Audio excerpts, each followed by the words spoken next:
Alors que la situation économique de l'Ukraine est catastrophique, Gazprom, le bras armé de Moscou dans l'énergie, annonce mettre un terme le mois prochain au tarif préférentiel du gaz consenti en décembre.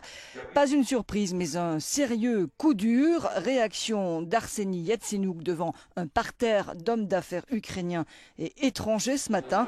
Il s'est voulu rassurant.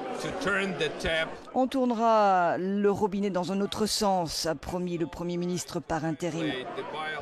La Russie ne peut pas changer les accords bilatéraux comme cela.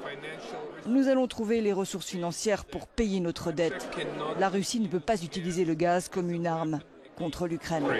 C'est pourtant ce qu'elle a toujours fait. Le gaz, moyen de pression incontournable. 60% du gaz russe destiné à l'Europe transite par l'Ukraine. Une Ukraine ultra dépendante. Elle importe 60% de son gaz de Russie et mauvaise payeuse de surcroît. La dette gazière de Kiev est d'1,12 milliard d'euros.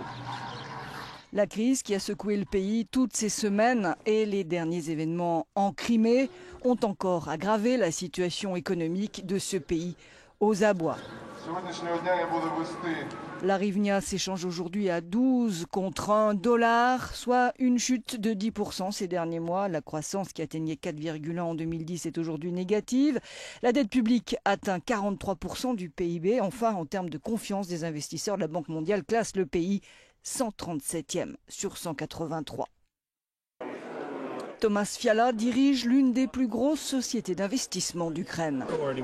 Avec les changements politiques depuis l'autre vendredi, dit-il, le prix des euro-obligations a pris 5 points et le lundi encore 5 points. La bourse a bondi de 20%. Beaucoup d'argent est rentré. Mais tout est retombé avec ce qui se passe en Crimée. L'impact pour les petits commerces est bien réel.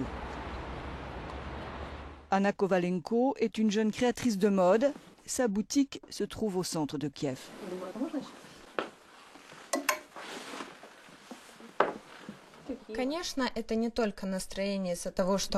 Bien sûr que les gens achètent moins. Ils n'ont pas vraiment le moral. Évidemment, beaucoup de gens ne savent pas de quoi demain sera fait. S'ils auront un salaire, si la situation sera stable. Alors, beaucoup préfèrent économiser leur argent plutôt que de le dépenser.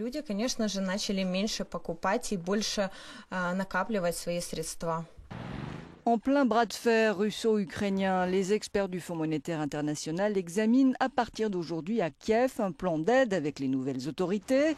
Et la question des réformes à consentir est à nouveau posée.